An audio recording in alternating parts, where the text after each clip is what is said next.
filɛbaaw ni an lajɛbaaw k'aw bɛɛ lajɛlen fo k'aw bɛɛ lajɛlen waleɲuman dɔn. Sun tigɛra caman fana tilara nafila seli la. N bɛ dugawu kɛ sa Ala ka batow bɛɛ lajɛlen minɛ. Ala min ye bi tile ta nɔgɔya, Ala ka a sunkalo tɔ bɛɛ lajɛlen timiko ɲuman di an ni silamɛ bɛɛ lajɛlen ma. Kerecɛnnakaw fana olu fana bɛ sun na fala ye. An bɛ dugawu k'u fana ye. Diinɛ fila in u taala ye ɲɔgɔn ye, an ye ɲɔgɔn sigi ɲɔgɔn ye. Ala ka bɛɛ lajɛlen ka batow minɛ. Su in na maa b'an bolo bɛɛ lajɛlen b'a wele ko Seru Jawara nka kamalenya tɔgɔ o ye Martin ye. Y'a dɔn k'a fɔ ko sununkura jenina fala ye.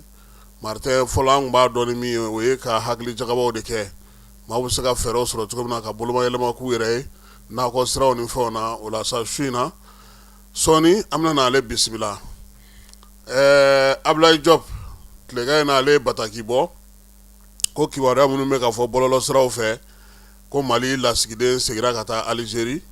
k'a taara a ka baara la ko kuma ninnu tɛ tiɲɛ ye.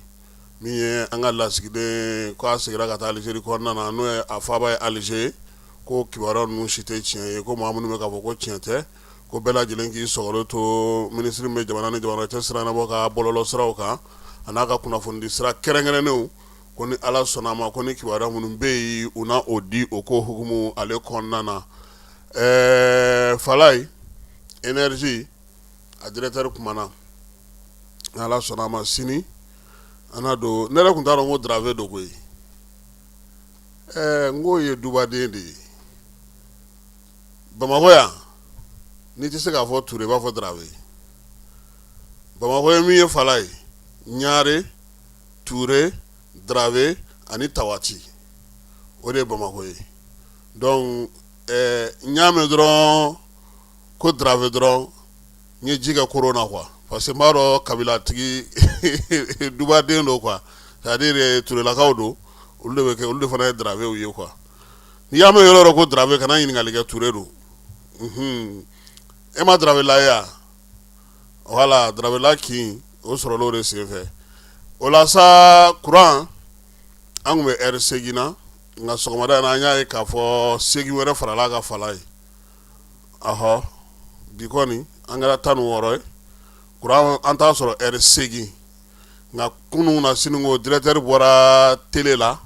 a ye laseli min kɛ n'Ala sɔnna a ma sini an b'a kɛ bamanankan na anw ɲinan ko bamanankan bɛ yen an ye radio Mali mɔgɔw ɲininka ko bamanankan ma k'a la ko nin dɔrɔn de bɛ yen tubabukan ta yen n'Ala sɔnna a ma an na Darave n'o ye Madani Darave wa n bɛ min fana f'i ɲɛna n'i taara Bagadaji k'i bɛ ka taa Madani ɲini n'i m'a tigi ba tɔgɔ d'a kan i t'a ye dɛ. Banadi Basiriki ye Darave la ye Madani ye Bagadaji ye n'i taara olu ɲini i bɛ sɛgɛn dɛ. N'i ma min ba tɔgɔ d'a kan i b'o fa tɔgɔ d'a kan n'o tɛ a t'i ye dɛ. An min ka Basiriki karisa ka Madani n'o tɛ i bɛ sɛgɛn dɛ. Olu kɔni o tɔgɔ fila in o b'u fɛ ani sirifukɛ o ka ca u fɛ yen kosɛbɛ dɛ. Menaka ko directeur minnu bɛ yen n'olu jɔyɔrɔ dilen ma Menaka fala ye k'a ɲininen fɛ k'u ka segin ko ka taa u ka jɔyɔrɔw ta Menaka dugu ale kɔnɔna na gouverneur ale ko ten. Diamond Simon Mao n'o y'a baarakɛlaw ye u ye Nkamu gosi tuguni k'olu ka sara ko f'olu ka sara k'o ka kɛ. Falaye an y'a fɔ yan kunun ko min ye Bafulabe Baki ye ko ale kɔni tora ji la ko ɲɛmaaw yɛrɛ y'u sen bɔ o kɔrɔ min ye préfet ni maire ni kabilatigiw ye u y'u sen bɔ o kɔnɔ ka taga ale lajɛ. Kayikaw fɛ yen nin waati in na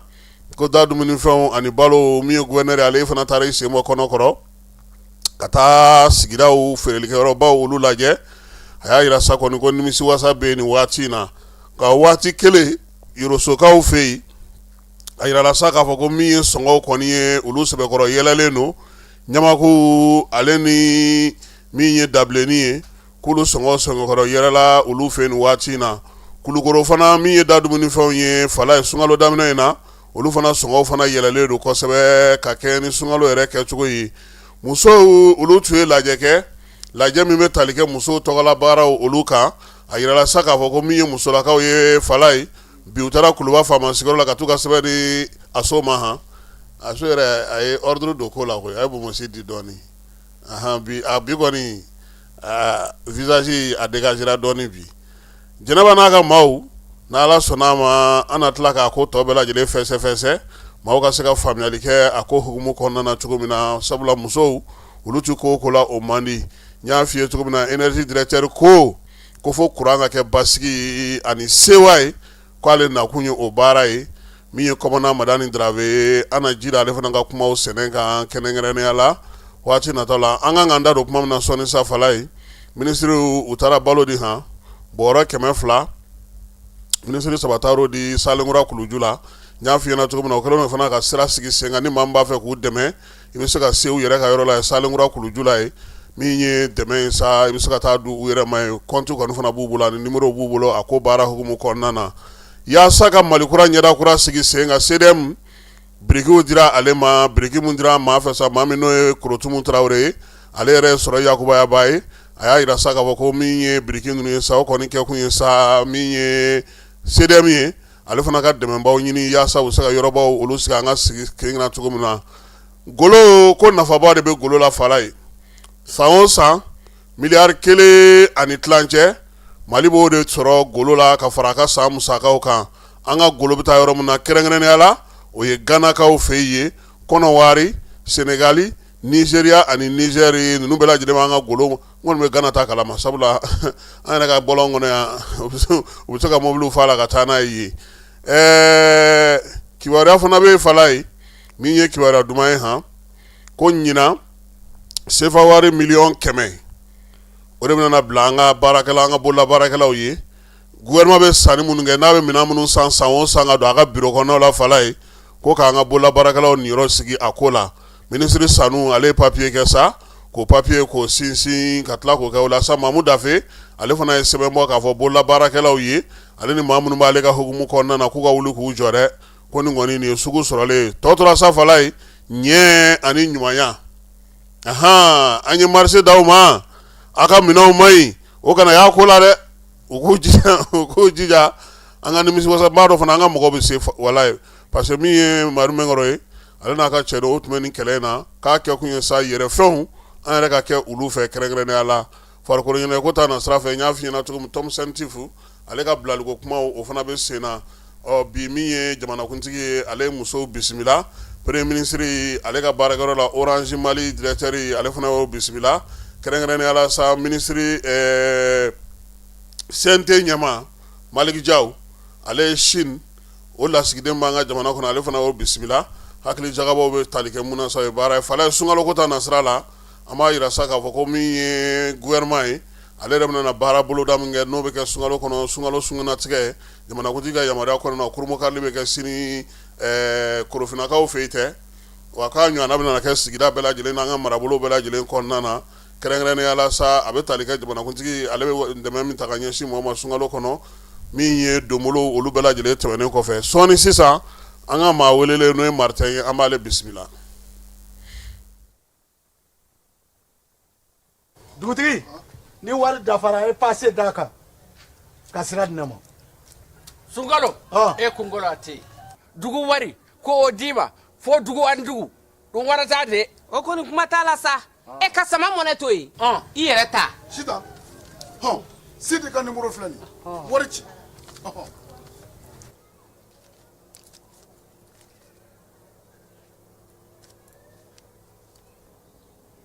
Wari sera.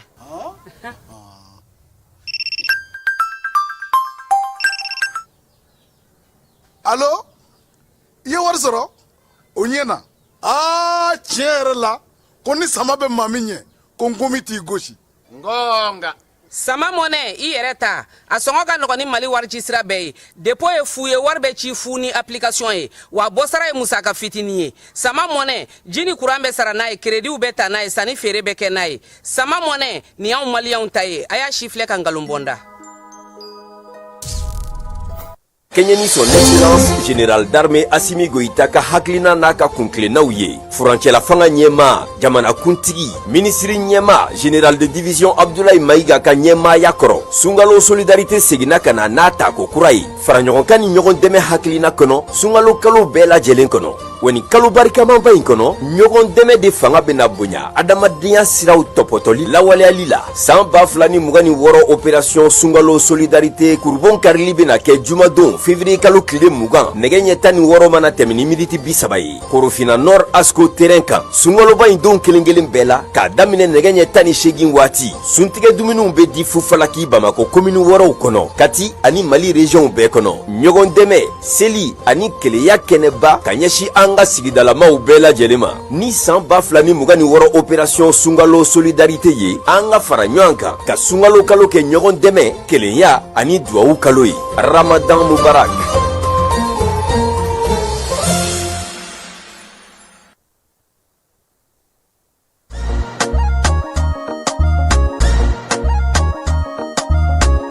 aw bisimila hôtel lafiya la n'i ko hôtel lafiya wulikajɔw bolodalen don walasa aw bɛ se ka lafiya sɔrɔ cogo min na ani hakilisigi aw ka séjour la anw fɛ Mopti yan kɛrɛnkɛrɛnnenya la Mopti Sevare ka kɛ ni kurantigɛtigɛ ye min ye hôtel lafiya Sevare ale ye wulikajɔw boloda ka se ka min ye awa fɛɛrɛ kɛrɛnkɛrɛnnen dɔw ta walasa aw bɛ se ka lafiya sɔrɔ cogo min na aw ka séjour la hôtel kɔnɔna na n'o ye ka panneau solaire installé min ye kurantigɛtigɛ o degun aw kana o ye séjour la l'hôtel yɛrɛ kɔnɔna na réservation ka kɛ kabi sisan min b'a to aw bɛ se k'aw ka séjour kɛ k'a sɔrɔ tɔɔrɔ tɛ aw kan degun tɛ aw kan hôtel lafiya. hôtel lafiya ale filɛ ni Sevare bangetaba yanni ka se aéroport sirafara ma station laban i kiniboloya fan fɛ i bi jigi o kare fɛ mètre 200 bɔɲango hôtel lafiya ale cokolen bɛ i kiniboloya fan fɛ i bɛ se ka weleli kɛ nɛgɛjuru siraw fɛ 21 42 14 11 76 01 01 98 66 78 72 04 hôtel lafiya référence do. lajɛlen ma aw minnu b'a fɛ ka voyager k'a sɔrɔ a ma degun sɔrɔ a ka voyage kɔnɔna na compagnie de transport Somatra u y'a kanu ka na ni kari kura caman ye kari minnu dilanna norme kɔnɔna na aw ka lafiya kama a suspension wo a climatisation a siège wo n'i ye kari jɔlen ye foyi tɛ jigin kɔnɔ i bɛ se ka don a kɔnɔna na cogo min na Somatra e ka kari Somatra ne ka kari Somatra anw ka kari o hukumu kɔnɔna na kari ninnu bɛ sira ta don ko don Bamako Segu San Moti Kucala ka taa se Sikaso ma Keɲeba Kita o ma ɲina Yoro di Sahel maaw kɔ ka taa se Kolokani Jijeni fo ka taa se Bɛnma ma Somatra fiɲɛ foroko Somatra ka wuli hɛrɛ la ka se hɛrɛ la ayiwa client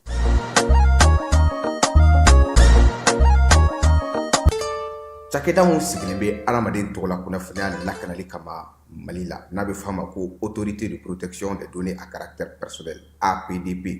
u kɛlen don ka wulikajɔba daminɛ Bamakɔ suguba kɔnɔ wulikajɔ in laɲini ye jumɛn ye ka ɲɛfɔli kɛ ka fɛsɛfɛsɛli kɛ ani ka suguba kɔnɔ mɔgɔw dɛmɛ ka formalité déclarative ka se ka o musaka sara ka sɔn ka wuli ka bɔ u sigiyɔrɔ la formalité déclarative bɛ se ka ta vidéo surveillance kan a bɛ se ka ta gestion clientèle kan a bɛ se ka ta gestion de la paix kan o n'a ɲɔgɔnna caman missionnaire ninnu u labɛnnen don APDP gilet la ka APDP badge d'u ma ka tila ka ordre de mission officiel dilan ka d'u ma formalité déclarative ninnu a musaka bɛɛ lajɛlen bɛ se ka sara trésor paye fɛ trésor paye ye falandɛrɛ dayɛlɛlen ye jamana ɲɛmaaw fɛ walasa jamana kɔnɔdenw bɛ se k'u ka redevance bɛɛ lajɛlen sara ka sɔrɔ u ma wuli ka bɔ u sigiyɔrɔ la trésor paye bɛ labaara i ka téléphone ou bien ordinateur fɛ o musaka ninnu saralen a jagoyalen don APDP agent kan u ka reçu d'i ma reçu min sanfɛ i b'a ye i ye musaka min bɔ i y'a bɔ kun min na QR code dɔ b'a la i bɛ se k'o scanner walasa ka a sɛbɛntiya k'a fɔ k'i ka sarali ɲɛna APDP b'a da jamana kɔnɔdenw tulo kan k'u ka agent minnu bɛ terrain kan u labɛnnen don ni gilet ye ka tila ka APDP badge d'u ma ani APDP ordre de mission officiel nin wulikajɔ in fɛ APDP bɛ k'a ka service gɛrɛ jamana kɔnɔdenw na walasa adamaden tɔgɔ la kunnafoniya lakanali bɛ don ba la an ka jamana kɔnɔ.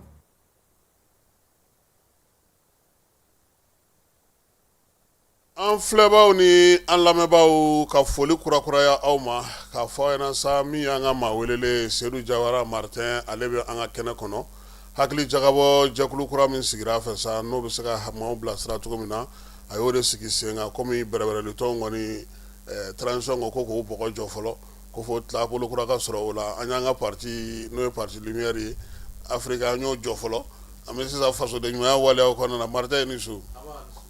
i nana ka na an ka wele jaabi su in na a diyara n ye kosɛbɛ an bɛ sunkalo la an t'a dɔn ni folikan b'i fɛ ani bonyamasegin-kanw ka kɛ ni sunkalo daminɛli ye. Folikan kɔni tɛ se ka bɔ kasi an bɛ e de fo fɔlɔ parce que malgré sunkalo bɛ cogo cogo i bɛ débat continuer à temps réel donc an bɛ bɛɛ lajɛlen fo ala ka sunkalo ala ka timiko ɲuman d'an ma ala ka jamana ala ka basigi commerçant aw kɔni aw jɔyɔrɔ bɛ sunkalo ko la parce que aw de bɛ sukaro jigi aw de bɛ malo jigi aw de bɛ ɲɔ jigi donc ni a y'an bila yɔrɔ min na an bɛ yen donc san o san ni kuma kelen de bɛ yen mais an bɛ dugawu kɛ halisa ala yɛrɛ n'a hakili ɲumanw ye ka se ka an ka production minɛnw doli fana ka nɔgɔya commerçant ma n'o kɛra prix fana bɛ jigin donc olu bɛɛ lajɛlen de bɛ ɲɔgɔn ye. ayiwa jɛkulu kura min y'a sigi ale nana cogo di. jɛkulu kura min ni a sigira sisan a bɛ fɔ de ma ko cadre de réflexion patriotique pour la refondation. cadre de réflexion o ye jumɛn ye ka jamakulu fara ɲɔgɔn kan minnu bɛ miiri faso bɛ cogo min na an ka se ka hakilina ɲumanw nati minnu bɛ se ka faso dɛmɛ parce que an bɛ yɔrɔ min na komi bi transition de nana ni yɛlɛma dɔw ye parce que transition mana na tan ka ban il faut k'an fana k'an yɛrɛ yɛlɛma k'u accompagner pour que an ka jamana ka se ka sinsin parce que mɔgɔ minnu b'an kunna bi soldats don donc anw fana ye civil ye donc ko dɔ banna an b'a fara u ta kan donc an bɛ jɛ ka jamana bɔ gɛlɛya kɔnɔ cadre de réflexion sigira o de base kama parce que ni cadre de réflexion bɛ yen mɔgɔ dɔw bɛ yen nɔ u tɛ fangaw lasɔrɔ organisation minnu bɛ kɛ souvent ko ka jamanadenw ka hakilinaw ta i b'a sɔrɔ mɔgɔ dɔw bɛ yen nɔ olu tɛ se o kɛnɛ kan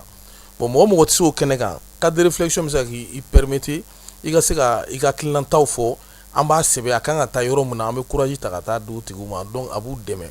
i b'a dɔn jamana secteur ka ca minisiriso bɛɛ bɛ yen donc minisiriso fɛn bɛ yen nɔ a bɛɛ lajɛlen dilannen don jamanaden dɔ ka jɔyɔrɔ dɔw la tel que communication filɛ sa aw ka minisiri bɛ yen sɛnɛ minisiri o bɛ yen commerce minisiri o bɛ yen donc fɛn min industrie ani bololabaaraw olu minisiriw bɛ yen donc bɛɛ lajɛlen n'i ka minisiriso de don donc mɔgɔ minnu bɛ yen ni degun b'aw kan aw ka domaine kɔnɔ n'an sigira ka kuma an b'o domaine recenser hakilina ɲumanw fana b'aw la n'aw bɛ se ka dɛmɛ k'aw développer a b'o sɛbɛn donc a kan ka taa di mɔgɔ ma an bɛ t'o d'o ma parce que i tɛ kɛnɛ min kan i tɛ se k'o ko dɔn gɛlɛya min b'aw kan aw de b'aw ka gɛlɛya fɔ nin de b'anw kan donc a kan ka taa adresser mɔgɔ min na a bɛ adresser o la parce que n'i ko ko jamana gɛlɛyara jamana jara jamana sumana o bɛɛ lajɛlen bɛ sɔrɔ ni problème dɔnna parce que e bɛ yɔrɔ min na i b'o problème dɔn i tɛ yɔrɔ min na i tɛ se k'o problème dɔn o de to ni ko caman ko président b'a bɛɛ kalama président t'a kalama dɛ minisiriw bɛ yen nɔ bɛɛ de kalifalen don mɔgɔ dɔ la o mɔgɔw de kan ka bɛɛ jɔyɔrɔ fa donc i ka ko bɛ mɔgɔ min bolo i bɛ so de ma parce que a fɔ ko budget bɛ di jamana kɔnɔ wari bɛ di jamana kɔnɔ domaine kɔnɔ i ɲɛyɔrɔ b'o de la i sigilen don mɔgɔ min na tel que éducation filɛ mɔgɔ minnu bɛ kalan sira fɛ olu ka minisiriso bɛ yen donc olu ka problème bɛ ɲɛnabɔ yen bon maliyɛn minnu bɛ jamana kɔfɛ olu ka problème fana bɛ ɲɛnabɔ o yɔrɔ de la hali ni nakɔ problème bɛ mɔgɔ minnu na mɔgɔ min ka u ka ko in na o ye ministre de malien l'extérieur de ye donc problème min b'aw da la gɛlɛya b'aw da la a b'a sɛbɛn de ka fɔ anw bɛ dɔ ka sɛbɛn na Sakɔ Martin voilà donc bon donc mais hali kunnasini dɔ ye n wele ka bɔ Cameroun u yɛrɛ y'a gɛlɛya ma kosɛbɛ ko consul min bɛ Douala parce que consulat bɛ Douala ko bɛ k'a feere halisa 10,000 ko consul k'u ma ko papier ma bɔ Mali gouvernement yɔrɔ fɔlɔ ka taa d'ale ma k'ale k'a feere 9,000 na. bon donc sisan donc Camerounais minnu maliyɛn minnu bɛ yen u ye fɛn bila ka na ne y'a ci mɔgɔ minnu b'a ko ɲɛnabɔ mais n t'a dɔn n'o y'a sɔrɔ ɲɛ sɔrɔla ko la ni ɲɛ ma sɔrɔ parce que n ye weleli kɛ ka weleli kɛ bon o ye ne yɛrɛ min bi yan fɔlɔ yɔrɔ kɔni u ka minisiriso kɔni tɛ an y'a ci o fana ma nka mais u ti maa jaabi quoi Martin. bon u bɛ maa jaabi ni sira mun ye i b'a dɔn n'a ma ɲɛ ko organisation bɛ yen nɔ diaspora tɔgɔ la o k'olu de yan minnu bɔra ko ka na sigi yan ou bien ayi u ka diaspora bɛ yen tel que malien de l'extérieur yɔrɔ CSDM tun bɛ yen ani Abibu Sila tun ye min na o tɔgɔ o bɛ Abibu Sila bɛ halisa o voilà o ta tɔgɔ voilà au conseil de malien de l'extérieur donc o conseil mɔgɔw bɛ yen donc olu de kan ka u jija papier ko gɛlɛya min b'a kɔnɔ parce que i b'a dɔn malien bɛ taa sira fila de fɛ Europe aventure la surtout diɲɛ dugu bɛɛ fɛ u bɛ taa ji fɛ u bɛ taa senama sira fɛ u bɛ taa avion fɛ donc dɔw bɛ taa ni papier min ye o papier bɛ ɲɛma tunun ma o bɛ papier wɛrɛ sɛbɛn u yɛrɛ k'u yɛrɛ tɔgɔ yɛlɛma ye donc fo olu bɛɛ lajɛlen de ka dɔn jamana kɔnɔ parce que jamana sɛbɛnw bɛ ka falen ka na nina ni fɛnw na parce que ils ont ce problème donc voilà gɛlɛyalen n'u bolo dɔw bɛ yen nɔ u bɛ chaque année u bɛ wari dɔ de sara jamanaw ye u bɛ jamana minnu kan parce que papier t'u bolo parce que olu y'u tɔgɔ falen donc base de données kɔnɔna la u tɔgɔ falenna erreur bɛ dɔw tɔgɔ la a n'u yɛrɛ ka passeport tɔgɔw tɛ kelen dɔw fana bɛ yen u ka nina numéro man ɲi donc maintenant il faut que gɛlɛyaba de bɛ yen faut que parce que kuma in bɛ ka fɔ mais gouvernement en général mɔgɔ minnu occupé len don a la peut-être u tɛ ka ta en compte alors que u kan ka ta en compte. hali u ka mɔgɔ minnu yɛrɛ bi yan olu yɛrɛ tɛ ɲɛsin a ko ma o parce que olu b'a f'i ɲɛna k'i ka taa maliyɛn l'extrait la maliyɛn l'extrait olu b'a fɔ ko y'a ta k'a di ministère de fɛn ma intérieur ma sécurité mɔgɔw ma olu de bɛ papier ninnu dilan olu fana b'a fɔ ko ni papier min dafalen tɛ k'olu tɛ se ka maga o la voilà administration territoriale fana fan dɔ b'o fana bolo bon a kuma ka ca a ka gɛlɛn bon donc il faut réfléchir u bɛ se ka lafiya sɔrɔ cogo min na il faut k'an ka baara k'o de kan parce que jamanadenw de don i b'a dɔn Mali ka base de données yɛrɛ la k'a fɔ ko maliyɛn nombre yɛrɛ normal filɛ ne ma deli k'o ye depuis k'anw yɛrɛ kɔni kɔrɔbaya ne m'a ye fɔlɔ an bɛ dɔ fɔ ten dɔrɔn voilà an bɛ dɔ fɔ an kun dɔ b'a ko 23 millions dɔw ko 22 millions dɔw ko 20 millions donc an kan ka b'o kɔnɔ donc maintenant nina min n'a kɛra a tɛ se ka taa nin la ni n'a kɛra donc ni n'a kɛra majɛw b'a kɔnɔ donc ni majɛ b'a kɔnɔ dɔw y'a tɔgɔ falen ka kɛ ko Golo k'a ka passeport bɔ ni o ye a taara aventure la i b'a ɲininka i tɔgɔ k'u ye ko Bakari bon i bɛ Golo de ta ou bien i bɛ Bakari de ta parce que i ka nina numéro i ye tɔgɔ min di nina kɔnɔ o de bɛ yan. i b'a dɔn ko Asimi nalen y'o dayɛlɛli kɛ voilà o t'o de nka Asimi nalen ko in kuma in fɔlen Asimi ko ka wagati dɔ di ko k'o yɛlɛma o taara kɛ ko ye i tɛ se ka d'a la minnu yɛrɛ bɛ yan yɛrɛ fɔlɔ olu yɛrɛ y'o nɛgɛbɔ hali yanni an ka kɔkɔmɔgɔw k'a sɔrɔ fɔlɔ o de ye problème min fana ye quoi. bon donc il faut que facilité e filɛ ka Bakari ni Ngolo min fɔ ani Siko yɛrɛ o dayɛlɛli yɛrɛ de kɛra u ye. bon o de kɛra problème mais ayi mais n bɛ min fɔ Kassim taayɔrɔ wɛrɛ t'u la ni Mali tɛ dɛ solution ka ɲini a la parce que problème ye mun ye n'a ma ɲɛ ko maliyɛnw de don solution ye min ye i b'a dɔn wa maa minnu bɛ nin sigida ninnu na ye i kɛra conseiller ye o i kɛra ambassadeur ye o mɔgɔ minnu mana na ni degun ye machine dɔ ka di olu ma ye u k'a latilen u mɔgɔ bɛ min na u k'a k'a kɔnɔ ye merci n'o tɛ k'a fɔ ko nin bɛɛ kana Bamakɔ yan dɔw bɛ bɔ maliyɛnya la o merci bon donc mɔgɔ caman de bɔra maliyɛnya la nin wagati in na n b'o fɔ bi ka tilen bɛɛ ka faamu parce que moi j'ai fait un peu tour n ye yalala dɔɔni n ye fɛn n ye mɔgɔ ni mɔgɔ ye baro kɛ parce que dɔw bɛ ka taa de sa k'u yɛrɛ kɛ hali réfugié pour ka se ka o dugu papier sɔrɔ k'u sigi k'a fɔ ko kɛlɛ bɛ Mali la a bɛ tan bon mɔgɔ bɛ k'ale o bɛɛ kɛ voilà donc mais État jɔyɔrɔ de ye nin ye k'a dilan quoi a mana tiɲɛ cogo o cogo parce que dɔw bɛ yen nɔ u kun y'u jɔ dɔrɔn ko bon dɔw b'a ko kɔkɛ dɔw b'a fɔ ka du kɔnɔ u ka cɛkɔrɔba ko kɔkɛ dɔw b'a fɔ ko kɔkɛ u bɛ kɔkɛ sɛbɛn n'i b'a dɔn nina wagati tɔgɔ sugu bɛɛ sɛbɛnna bon donc dɔw yɛrɛ bɛ yen a sɔrɔ dɔw kun ja ka si fɔ merci k'u kun ja peut-être que est-ce que Martin non ale a tɛ tɛmɛ 32 kan merci o bɛɛ kɛra o sɛbɛnna bon donc aw nana aw bɛ ka baara kɛ ka ɲɛ transition bɛ fɛ k'a dilan k'a ɲɛ ka sɛbɛn ɲuman sɔrɔ ka sɛbɛn ɲuman di bɛɛ ma min tɛ se ka suɲɛ bon papier min bɛ a y'o to yen nina kɔrɔ min ni ATT y'a di a ma ɲi erreur caman b'a kɔnɔ mais a ye mɔgɔw la siran ka ban transition ye mɔgɔw la siran ka ban ko n'an ma taa nin papier in ta aw ka foyi t'i ɲɛ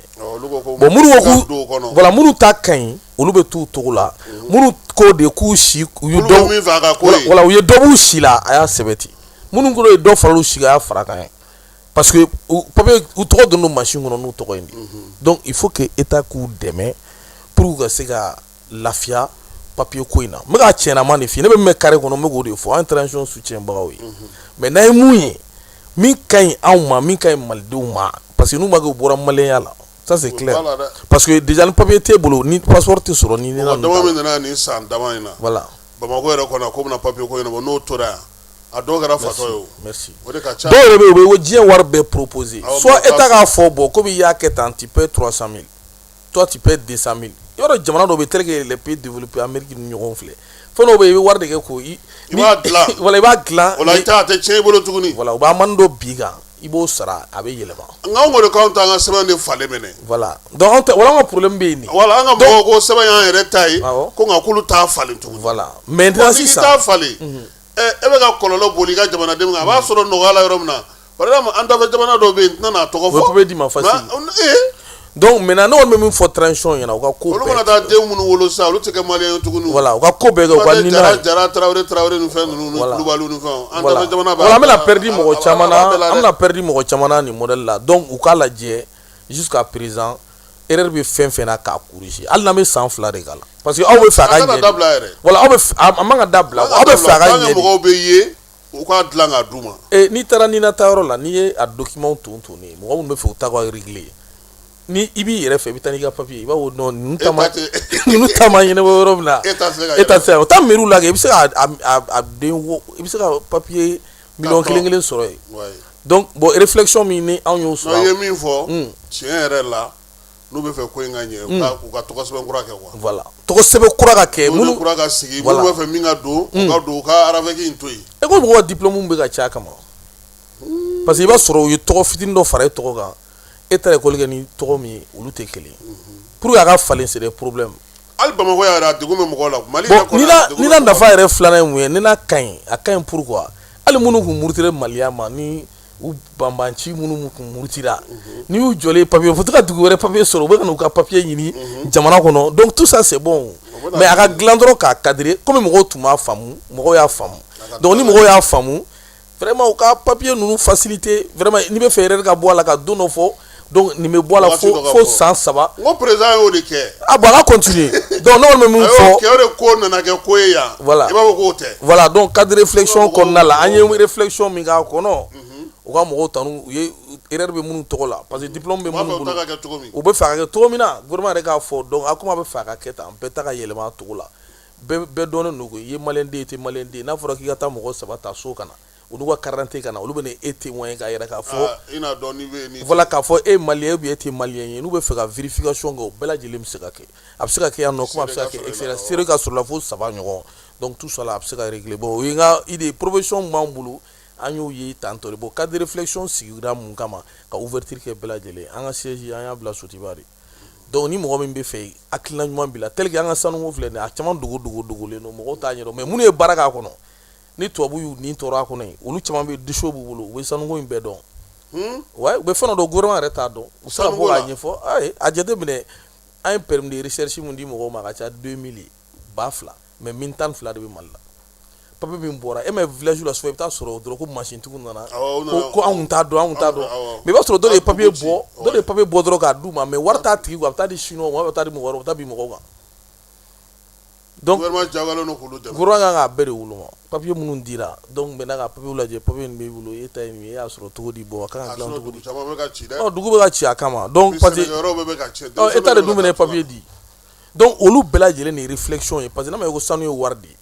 donc papier mun dira papier tacogo ka lajɛ a jatew ka minɛ donc maintenant o y'o niveau ninnu ye bon réflexion in kun ye olu idéologie mais wagati dɔ la fana anw bɛ baro kɛ k'an to kilelu la o tun bɛ tali kɛ kosɛbɛ denmisɛnnin minnu bɛ sɛnɛko ta nasira fɛ an y'a ye k'a fɔ nin wagati in na a bɛ n'a fɔ kamana gan bɛ mɔgɔ caman na an kun bolo ko meeting ni marché ni fɛn ninnu bɛna na an jɛ an y'a ye k'a fɔ cɛ ninnu ta in marché ninnu tɛ marché yɛrɛ ko kuma o tɛ fɛ ka marché ko kuma yɛrɛ mɛn o kuma tɛ k'a fɔ k'i bɛ meeting kɛ fo sɛbɛn ka na san jeunes minnu bɛ yen n'u b'a fɛ ka baara kɛ e bɛ se ka mun f'u ɲɛna nin wagati in na. bon pour que jeunes ka se ka baara kɛ jeunes yɛrɛ bɛ se ka u ka baara financer cogo di. voilà bon yɔrɔ Mali kɔnɔ te hakɛ min bɛ yen i b'a da dɔn. te an bɛ te min yan. i b'a da dɔn. bon ne ye dɔ min bi ne yɛrɛ ɲinɛna a tɔgɔ kɔ. bon donc sisan ni mɔgɔ 1 million tɛ den 3 min par jour n'i ye tan fara ça fait 150 millions. mɔgɔ kelen mana te kelen min. te den 3 sɔgɔma ni wula fɛ ni sufɛ alors que sɔgɔma u bɛ se ka 3 min sufɛ ka 3 min mais an ka kɛ 3 dɔrɔn bon te den 3 te min ko 3 tile kɔnɔ te min ko 3 sans sucre sukaro t'a la bon te kelen sɔgɔma sufɛ wula fɛ kelen ani tilegan fɛ kelen sufɛ ni wulafɛla ni sɔgɔmada ça fait 3 mugan 3 o tɛ 60 ya bon ni ye tan fara kan ni mɔgɔ 1 million y'a min par jour ça fait 150 millions. 100 000 millions bon donc n'i y'o fara ɲɔgɔn kan pendant 1 mois ça fait à peu près. o la te bɛ ka caya o. o de la te bɛ ka caya bon wariba de b'a la bon donc i bɛ tan de fara o sisan 150 millions 10 fois ça c'est à peu près 1 milliard 500 millions à peu près donc n'i y'o saba ta a bɛ taa 3 milliards la donc i b'o de bila jeunesse ka compte la ka to k'a juru don la entrepreneuria ka di minnu ye i bɛ to k'a juru don la o b'a sara i bɛ tila ka wari bila banque la. donc ka te ye ka to yen. non o b'a min a ka d'u ye parce que te filɛ n'i y'a min a bɛ komi fɛn wɛrɛ de b'a la donc maintenant n'i ye o tan fara ɲɔgɔn kan i bɛ t'o de bila jeunesse ka compte la. donc te wulila fɛn fɛn bɛ yen ka dɔrɔmɛ 10 fara te kan. donc o tan o de bɛ taa bila jeunesse ka compte la wari de bɛ tila ka taa tuguni ka juru don jeunesse la. parce que u bɛ te min. u bɛ te min bon donc n'i y'o kɛ u bɛ te bila bon baara mana bonya u ma sisan bon u bɛ baara kɛ quoi parce que n'i bɛna taa baara o te kelen min n kɔnɔ premier kɔnɔ deuxième kɔnɔ. donc a bɛ voilà i bɛ ɲinɛ hali baara kɔ donc maintenant il est temps que état k'a ka sɔrɔdani dɔw sigi hali te kan donc ko se k'o ta ka tugun ka tila k'o juru jeunesse la parce que i b'a dɔn jamana kɔnɔ mɔgɔ bɛ yen nɔ hali ni baara ka di ye ni financement t'i bolo souvent c'est compliqué donc o ye jeunesse ka o te côté donc maintenant yɔrɔ ni recrutement bɛ kɛ i b'a sɔrɔ depuis sɔgɔma i bɛ se ka jeune 5000 compter n'i y'a kɛ hali commune bɛɛ la i bɛ se ka mɔgɔ 4000 compter a commune bɛɛ la k'a fɔ k'i mago bɛ jeune na k'u don armée la hali ni ne y'a sɛbɛn da la sisan ko mago bɛ mɔgɔ 2 la voilà sini an b'an yɛrɛ ɲini jamana bon donc pour que ka se ka o bɔ yen sisan anw dun y'o de yira k'a fɔ pour que se ka emploi créer i m'a ye hôtel de choses université de l'hôtellerie tɛ Mali la quoi donc tel que restauration tɛ a école tɛ donc ni ka sɔrɔ o école ɲɛnamaw tun bɛ yen k'u bɛ restauration ɲumanw kɛ i tun b'o o yɔrɔnin den 2 dayɛlɛ tel que APJ kun filɛ nin ye sisan donc ni jeune min nana n'a ka diplôme ye a bɔra l'hôtellerie la sisan n'a ye yɔrɔnin 2 ta ka jeune 5 ou bien jeune 3 bila olu kunna ou bien 2 donc n'a ye dɔ dayɛlɛ quartier par quartier parce que dumuni tɛ jɔ tant que adamaden bɛ diɲɛ kɔnɔ tant que a bɛ balo la a bɛ dumuni kɛ donc a b'o restaurant dayɛlɛ donc état b'a financer ka d'u ma u b'a kɛ restaurant ni fitinin ye mɔgɔ 2 mɔgɔ 3 donc o bɛ se ka kɛ quartier commune i y'a kɛ yɔrɔ o a bɛ marcher donc o hôtel de l'hôtellerie yɛrɛ tɛ yen bon donc o bɛ se ka emploi créer donc emploi créer filanan bɛ se ka bɔ sira min fɛnɛ fɛ tuguni o ye secteur agricole de ye parce que sɛnɛ bɛ se ka mɔgɔ min don baara la foyi tɛ min bɛ se k'o don baara la awɔ parce que sɛnɛ filɛ nin ye an bɛ malo min dun i b'a jate minɛ an bɛ malo kilo san 80 donc malo kilo 80 ni mɔgɔ 1 000 000 san ça fait 400 millions par jour 1 kilo donc au 400 millions par jour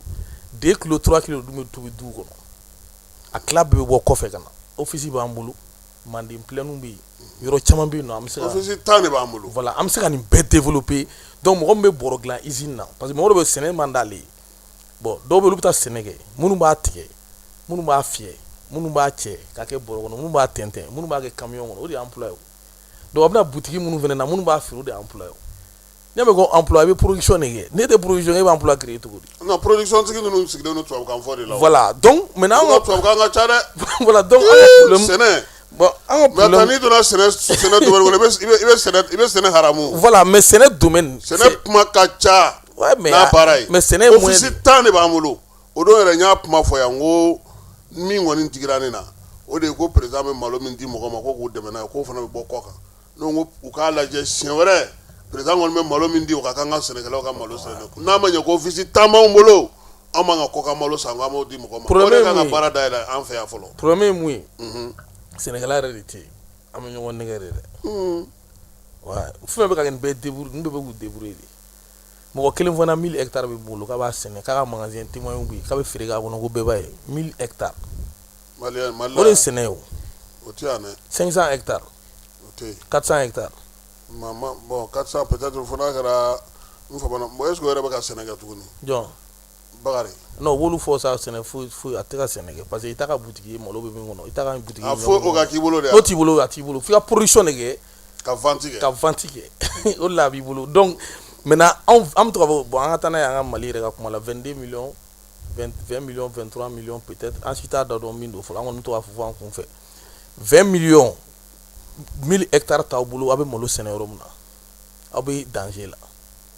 o kɔrɔ balo bɛ kɔ kan de. awɔ a bɛ danger yɛrɛ la tulu usine a ɲuman 2 tɛ yen kɔsa in na seribilen min bɔ n'a bɔr'o la tulu usine yɛrɛ. tulu lakika k'a fɔ bon tulu sugu bɛ tɛ na an fɛ yan 22 millions ou bien 23 millions o tɛ yen donc sisan. o de la san o san an bɛ wuli k'an jɔ ko minnu bɛ na n'a ye ka bɔ kɔ kan ko ka olu dɛmɛ o. voilà donc i b'a jateminɛ tuguni o ye tulu ye bon o ye malo ye alors que mɔgɔ kan ka jeunesse de former o de y'a to Musa Tarawele ka temps na fɛn dɔ ko civique u tun bɛ armée modèle dɔ dilan olu tun bɛ sɛnɛ u tun bɛ togoda bɛɛ la marifa b'u bolo u bɛ former hali kɛlɛ nana u bɛ se ka kɛlɛ yɛrɛ fɛnɛ kɛ. olu tun bɛ yen ou bien o tun tɛ yen bon maintenant o mɔgɔ ninnu minnu tun bɛ yen olu bɛ min pour que an se k'olu numéro système bila en place parce que déjà que u bɛ ka taa ale sɛnɛkɛlaw agresser kungo kɔnɔ donc aujourd'hui jeunes formés k'olu kɛ sɛnɛkɛ jeunes ye komi civique bɛ cogo min na a bɛ se ka jamana dɛmɛ parce que fɛn dɔw bɛ yen nɔ an b'a fɔ k'olu ye socialisme olu ye socialisme fɛn fɛn ka ɲi jamana ma fɛn 2 bɛ yen fo 3 tulonkɛ man kan ka k'o la jamanaden ka dumuni jamanaden ka ji jamanaden ka kalanko jamanaden ka kuranko olu ye fɛngɛ de ye quoi. diɲɛlatigɛ in na kɔni voilà a tɛ taa olu kɔ quoi. olu ye nécessité de fɛngɛ tɛ quoi luxe tɛ. mɔgɔw mago b'olu la diyagoya la pour que u ka se ka balo yɛrɛ de. pourquoi Europe n'i taara Europe i bɛ dumuni sɔrɔ facilement dumuni ka nɔgɔ yɔrɔ pourquoi c'est parce qu'ils ont su que n'i ma dumuni di mɔgɔ ma u bɛ se ka kɛ rebelle hali jamana ma u bɛ se ka kɛ danger jamana ma e ka jateminɛ réflexion foyi ma kɛ depuis lawale an bɛ seri min sukaro tɛ sɔrɔ village la sukaro tɛ sɔrɔ a wari tɛ sɔrɔ i bɛ dugu bɛɛ kɔngɔ i bɛ 400 sɔrɔ min ko a man ca bon i b'a dɔn pourquoi a tɛ sɔrɔ c'est parce que mécanisme ni stratégie de tɛ togoda ninnu na yen min b'a to u bɛ bololanfɛnw sɔrɔ o de y'a to ne ko ka village agricole créer un moment donc quand tu crées des villages agricoles u bɛ taa tile baara min kɛ 2000 1000 u b'o sɔrɔ donc après u yɛrɛ ka foro b'u bolo u bɛ baara kɛ o kɔnɔ u bɛ dɔ sɔrɔ donc n'i y'u accompagner n'o système ye donc wari bɛ circuler communes ni régions kɔnɔna la donc sɔrɔ tɛ yen quoi parce que vision ma bila en place vision bɛ togodaw développer vision bɛ villages développer bon o tɛ yen quoi bon n'o tɛ yen aw bɛ développer cogo di bɛɛ bɛ yɛlɛ ka t'i sigi gala sanfɛ gele sanfɛ dibi sɔgɔma fo midi baro bon jeune fɛnɛ bɛ te jeune bɛ te bi bon sogolo yɛrɛ la bɛɛ y'a fɔ k'ale bɛ su la parce que baara tɛ yen i b'a fɔ ma bon bɛɛ sigilen n'o ten donc moi je pense que. an dun bɛ dumuni kɛ dɛ. bon baara tɛ yen mais an bɛ dumuni kɛ. voilà an bɛ dumuni kɛ mais i bɛ dumuni an ka wari de bɛ ka taa kɔ kan quoi. bon i bɛ dumuni min fɛnɛ kɛ dumuni ye qualité fila de dumuni croissance kan ka yɛlɛ quoi. Yɔrɔ boulangerie min n'anw bɛ café ni buru dun Bamakɔ yan o de kan ka dun hali village la bɛɛ kan ka kɛ kelen dumuni sira fɛ ça je te dis dɛ. o de bɛ na ni hakilisigi. o de bɛ na ni hakilisigi kɛ dɔw bɛ an bɛɛ ye kelen ko an bɛɛ bɛ nationalité kelen na un peuple un but uniforme an bɛ café min an bɛ sɛ ɲimi an bɛ jɛgɛ dun Bamakɔ an bɛ fɛn dumanw na an bɛ village la o tɛ alors qu'an dun an bɛɛ ye kelen non i bɛ dugu bɛɛ de dayɛlɛ tel que Mali kan ka. donc Moribo tun ye min kɛ n'i ye safunɛ kun kelen san dɔrɔmɛ mugan i ka taa sa. o de ka ɲi kɛ o de ka i b'o politique de bila en place. Donc, an ka gouverneur minnu bɛ gouverneurs ni fɛnw kɔnɔ bi les gouverneurs qui sont dans les régions ni tracteur ni fɛn d'u ma tracteur d'u ma san donc chaque sous-préfecture tracteur 3 ou 2. donc est-ce que ATT kun m'o essayer. non i b'a di sous-préfet de ma mais ATT kun b'a di mɔgɔ b'a kɛ lɔgɔcɛla ni ɲamancɛla ni c'est pas comme ça i b'a di sous-préfet ma village ni e Kasum y'a loué bi e bɛ 2000 de sara préfecture i bɛ carburant k'a kɔnɔ i yɛrɛ ka wari la. mais jamana ta ye tracteur mais i bɛ 2000 de sara olu de ye 6000 mais i bɛ 2000 de sara préfecture en cas ni machine tiɲɛna donc entretien donc maintenant forage machine fɛnɛ den 3 a bɛ se ka bila hali gouverneur bɛ 2 donc chaque village ka ji d'u ma village o village ka ji d'u ma donc n'i y'olu kɛ a b'a to muso bɛ nakɔ sɛnɛ a b'a to u bɛ développer jamana tɛ se ka dilan tant que i m'olu fɛn ninnu dayɛlɛ ka di mɔgɔw ma et puis sirabilenninw bɛ se ka dilan komi fɔlɔ la sirabilenninw tun bɛ togodaw ni villages ni ɲɔgɔn cɛ parce que o wagati o y'a sɔrɔ tubabuw ka politique tun don u tun bɛ na u ka coton ta voilà k'u bɛna kɔɔri ta u b'a fɔ ko sɛba n'a denw u bɛ don kungo kɔnɔnaw la voilà u bɛ tɛmɛ kungo kɔnɔ u bɛ taa kɔɔri ta u b'u ka kɔɔri dɔrɔn de labɔ mais u mago t'a la donc u y'a ye an bɛ ka développer o sira fɛ o de to hali CMDT ko yɛrɛ yugu yabara parce que a tun bɛ k'a to village bɛ ka dayɛlɛ ka don ɲɔgɔn na voilà mɔgɔ bɛ a bɛ na ni développement de ye bon anw de kan k'o politique yɛrɛ fɛnɛ bila en place pour ka se ka togodaw bila ɲɔgɔn na n'i ye togodaw bila ɲɔgɔn na bɛɛ bɛ t'i ka dugu la o dugu caman bɛ yen bi fali wotoro siraw de kɛra ye siraw datugura parce que production tɛ kɛ tuguni bon coton production nafa tun y'o de ye parce que a tun bɛ siraw dayɛlɛ bon lɔgɔ sugujɔ dugu ninnu fɛnɛ mɔgɔw mobili minnu bɛ taa a b'a to hali chauffeur yɛrɛ bɛ motiver ka taa n'u ka mobili y'a siraw fɛ donc dugu développement sira de ye nin ko ninnu ye i kana se ka nafolo di togodala mɔgɔw ma mais n'i ye sirabilenw bɔ ka bila dugu ni ɲɔgɔn cɛ tel que dugubaw ni fɛnw ni ɲɔgɔn cɛ a tun bɛ yen fɔlɔ la o on doit reprendre halisa a bɛ kɔɔri sɛnɛ dugu dɔw la o voilà a bɛ ani kɔlɔn kɔnɔna na mais bi an y'a ye k'a fɔ nin bɛɛ la dugubaw kɔnɔna na jama bɛ ka caya n'i ye Bamakɔ ta k'a lajɛ a bɛ ɲini ka na kɛ sisan ko Mali yɛrɛ fan bɛɛ lajɛlen bɛ Bamakɔ bon n'i y'o fana kɛrɛfɛla lajɛ sɔrɔ min bɛ kɛ jamana yɛrɛ fɛ a bɛɛ bɛ dun Bamakɔ yan togodaw tɛ ka yiriwa bɛɛ bɛ k'i kunda Bamakɔ kan est-ce que n'an tora ta Bamakɔ yɛrɛ bɛna kun mɔgɔ bɛna se ka ku Bamakɔ tuguni et surtout kɛlɛ yɛrɛ tilara tuguni ka dugu caman wuli ka na n'u ye Bamakɔ yan donc maintenant ni an tora tan a ma nɔgɔ dɔw kɔni tora yen parce que olu ma sɔn ka wuli yɛrɛ ka bɔ yen n'a bɛ kɛ mun ye a ka ko ye on sait que jamana bɛna lafiya u bɛna yɔrɔ ninnu bɛɛ bɛ na récupérer parce que ni dimi donn'i la wagati min na n'i bɛ girin ka dimi bɔ i la dimi wɛrɛ bɛ don i la quoi maintenant an kɔni bɛ mun dɔn pour que ka se ka yɔrɔ ninnu développer tant que état ma budget spécial dɔ de voter n bɛ k'o de fɔ n ko tɛ kɛ Bamakɔ bɛ ka wari bɛɛ de minɛ fana o n'i y'anw ka jamana ta k'a lajɛ 100 saradala 45 de bɛ du Bamakɔ kelen kɔnɔna na yan yɔrɔ kɔni jamana sɔrɔ kɔni bɛɛ lajɛlen tora yan ka ban bon togodaw dun ka ca dugu ka ca ni Bamakɔ ye bon fɛn fila bɛ yen Kassim ne ma mun faamu yɔrɔ a bɛ fɔ san o san ko Mali budget ko 3000 milliards kuma la ko 2000 milliards kuma la ko évoluera kuma la ko douane évoluera an bɛ kuma ten ne ou bien bon olu ko ninnu bon budget yɛrɛ bɛ calculer cogo di parce que ne fɛ ni budget bɛ calculer donc sɛnɛko sira fɛ dumuniko sira fɛ joli de kan ka don sɛnɛ la parce que ne ɲɛ bɛ mun na dɛ a bɛ komi wari bɛ taa ministère système de kɔnɔ nɔnɔ mugu mobili carburant mobili kura san n'an ka service ne fɛ jamana bɛ boli o de kan kosɛbɛ an kan ka dɔ b'o de la je te donne un seul exemple tout de suite n'i ko sisan ko ka mali denw ka se ka nafa sɔrɔ mali la n'i ye 40 milliards voté sisan secteur agricole la sisan ça fait 760 milliards par 19 régions à peu près a bɛ taa 760 milliards la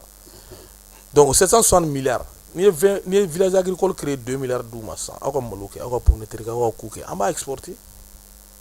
a bɛ feere ani wari bɛ na a bɛ emploi créer donc wari min bɛ di c'est même pas 1000 milliards wari min bɛ di a caman bɛ to cakɛdabaw kɔnɔna na ani mɔgɔw yɛrɛ ka tali charge papier photocopie nɔnɔ mugu mobile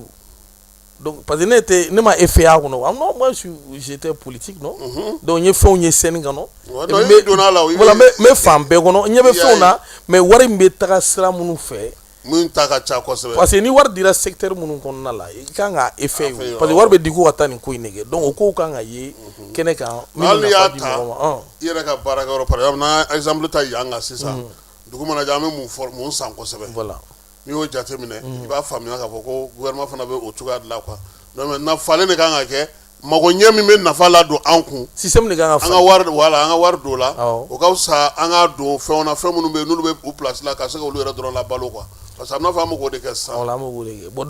donc wari kan ka kɛ impact de ye tel que ça yɔrɔ kan ka bɔ a la voilà yɔrɔ n ye sɛnɛ fɔ sisan n'i ko sisan ko 2 milliards ka don pomme de terre la ni inspecteur nana lajɛ pomme de terre tɛ yen 2 milliards taara ma a kan ka ɲɛfɔ mais e m'o wari di ministère de l'agriculture ma a b'a kɛ cogo di n'a ma d'a ma donc i ko sisan ko mali école a y'a recensé commune 1 sisan école joli b'a kɔnɔ donc école b'a kɔnɔ porte tɛ joli la joli ma peinture depuis a jɔra fo bi ban tɛ dɔw kɔnɔ filɛntiri tɛ dɔw la donc il faut combien pour que ka se ka an bɛ commune les 6 communes de Bamako d'abord cette année État va mettre au moins 60 milliards pour que ka se ka école bɛɛ dilan ka porte k'a la ka fleurs k'a kɔnɔ ka carreaux k'a kɔnɔ k'a dilan ka cɛ ɲa denmisɛnninw n'u nana voilà denmisɛnninw n'u nana école la f'u ka content o bɛ kɛ cogo di an ka kɛ Bamako ta ka kɛ 50 milliards ye sisan donc État y'o débloqué ka Bamako école bɛɛ bila port bon san wɛrɛ a fɔra ko ka région 2 kɛ sisan olu impact bɛ ye direct la ne ka y'o d'a ma Bamako an b'a dun dɛ voilà donc mɔgɔw degera système min na sisan bon an ka augmenter ou bien an ka kɛ donc ça c'est jamana tɛ se ka jɔ o la en un mot parce que f'i ka f'an ka bɔ nin système yɛrɛ de kɔnɔ système de man ɲi n'i tora système in kɔnɔ Mali kɔnɔ i bɛ problème sɔrɔ donc papier mun b'a bolo an bɛ ka baara kɛ n'a voilà papier man ɲi a bɛ komi papier a bɛ komi tubabu faransi ka papier faransi système a ye faransi coro voilà faransi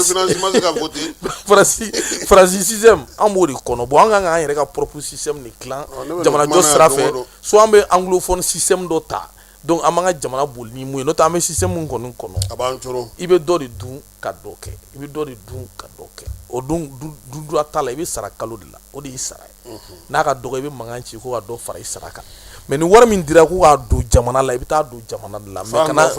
voilà f'a nɔ de ka ye quoi impact ka ye kow la ni min dira min na o ka ye o nɔ ka ye moi je pense que Mali kan ka taa n'o logique de an b'an ka propre système sigi soit an bɛ taa ni système anglophone ninnu ye anglophone dɔw bɛ yen nɔ olu ka système voilà an ka système in nɔ bɔ ka go n'ala ma fara i bɛ taa kaso la a fɔ ko mun na parce que y a un système qui est là ni i nana donc fɛnw bɛ yira i yɛrɛ la a bɛ kɛ tan de a bɛ kɛ tan donc ne nana k'i sigi a bɛ kɛ tan bon hali n'e tɛ fɛ ka don a kɔnɔ i bɛ don parce que c'est le système e nana sɔrɔ a bɛ ka ban voilà donc maintenant il faut k'i tɛ se ka nin falen dɛ bon hali n'i y'a ye a fɔra ko refondation créera c'est pour que u ka réfléchir ka falen don ko la a tɛ komi a ma bila o a bilara mais est ce que falen bɛ ka don ko la carte d'identité lajɛ ban a kɛra problème ye bon fɛn tɔgɔ bɔra kɔnɔ biométrie déjà gouvernement y'o bɛɛ fɔ mais mɔgɔ b'a la sɔrɔ cogo di hali n'i ye juru ta banque la bi ka fɔ bon biométrie machine an ka 1000 ta cette année an ka di commissariat 1000 ma est ce que Mali commissariat bɛ 1000 ma donc a machine bɛra 20 millions ou bien 5 millions donc machine dir'u bɛɛ ma mais a juru taara banque la donc tu sais qu'en 6 mois i bɛ se k'a wari bɔ parce que mɔgɔ bɛɛ bɛ taa ka pièce ta a bɛ sɔrɔ facilement bon ça des idées minnu bɛ se ka kɛ. I ye min fɔ ni mɔgɔ bɛ wari bɔ ka fɛn mun san u b'o minɛ ka ɲɛ o. Voilà. Mais n'a fɔra k'a nɔgɔyara mɔgɔ tɛ wuli papier nɔfɛ n'i y'a ye commissariat bɛɛ la sisan ka machine centralisée sisan sécurité b'a bɛɛ ɲɛnabɔ ministère de sécurité donc maintenant i b'a sɔrɔ a bɛ yan fɛ i bɛ wari sara komi an bɛ ka taa passeport wari sara cogo dɔ i bɛ t'i ka 6000 francs sara banque la i bɛ t'i ka papier. E m'a ye maa si tɛ tulonkɛ passeport ko la. Voilà i bɛ t'i ka nina bɔ i bɛ t'i ka biométrique bɔ donc système de bɛ falen ni système falenna dɔrɔn Mali bɛ ja donc papier sɔrɔla. Ali den yɛrɛ nin n'a sɔrɔla dɔgɔtɔrɔso la sisan donc u ka dɔgɔtɔrɔso centrale u ka machine minnu bɛ yen n'a tapera. est-ce que m'o de daminɛ sisan. voilà n'a tapera dɔrɔn a kan ka taa mairie la. Simbo Keyita ka yɔrɔ min filɛ nin ye Korofina a b'a fɔ o de ma ko avec yɔrɔ yen n bɛ k'o de baara kɛ sisan u y'a kɛ direction ba de ye c'est que a bɛ daminɛ kabini den wolo wagati u b'a don olu bɛ k'a don donnin kɔnɔ bon yɛlɛmali in fana a bɛ temps ta pour que se ka papier kuraw sɔrɔ mais i ye min fɔ kɔrɔlen ninnu de fɛn min ka kɛ k'a gɛlɛya. ayi machine kan ka sigi mairie de la donc n'i ye den tɔgɔ don Korofina. a fɔ dɔgɔtɔrɔso la sa kɛ Korofina dɔgɔtɔrɔso. non mairie kelen bɛ sigi mairie la donc n'i ye bouton digi ka dɔ tɔgɔ sɛbɛn sisan ko Musa Jara sisan donc Musa Jara dɔrɔn a bɛ na mairie kɔnɔ direct donc n'a fa nana dɔrɔn tike min bɛ d'a ma a bɛ na dɔrɔn u b'a tɔgɔ don machine kɔnɔ u b'a bɔ ka d'a ma u b'a ka avec numéro bɔ ka d'a ma donc moi je crois que an kan ka taa n'o bon an b'a kan quoi ne m'o parce que voilà gouvernement bɛ ka kɛ dɔɔnin voilà avec ça là bon a bɛ ko caman nɔgɔya an ma quoi. ayiwa an y'a ye k'a fɔ dɔgɔkun in na i ka bureau dɔ ale munumunu na kosɛbɛ o bɛ tali kɛ Suguningura ko la Suguningura tiɲɛna ne yɛrɛ kɔni delila ka sugu jeni ye Bamakɔ n bɔra Segu de ka na yan nka n ye min ye o don a ye n siran dɛ wa hali sisan a ma dɔn fɛn min y'a kɛ e ye jateminɛ k'a kan aw ye hakili jagabɔ k'a kan bi e yɛrɛ bolo an ka sugu bɛ dabolo jumɛn na i yɛrɛ ka kuma est ce que an yɛrɛ b'a dɔn fɔlɔ ko sugu joli bɛ Bamakɔ a bɛ dayɛlɛ waati jumɛn a bɛ datugu waati jumɛn jɔnni ta ye sugu ye sugu koɲɛ bɛ jɔnniw bolo gouvernement jɔyɔrɔ ye mun ye an ka suguw ko la. ok merci n'i y'a mɛn ko jamana yɛrɛ économie sugu de don Mali ye jago kɛ jamana de ye n'i bɔra Mali kɔnɔ ka taa Afrique centrale la maliyɛnw de ye yen sugu minɛ maliyɛnw de y'olu ka libéral ye hali Côte d'Ivoire a tila bɛɛ ye maliyɛn commerçant Congo ninnu voilà o kɔni o ye maliyɛnw ta yɛrɛ voilà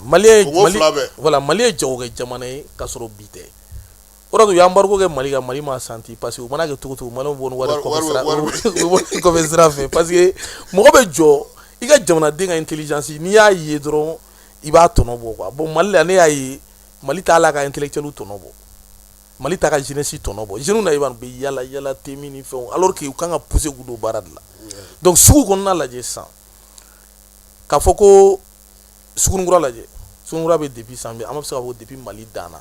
depuis 1960 halisa yanni 60 cɛ voilà goudron nana dilan 60 de la dilanna ka fɛn d'a la goudron nana dilan kɛrɛfɛ mɔgɔw tila ka taa yɛlɛ goudron kan bɛɛ ɲɛ b'a la mais jɔn de bɛ olu gérer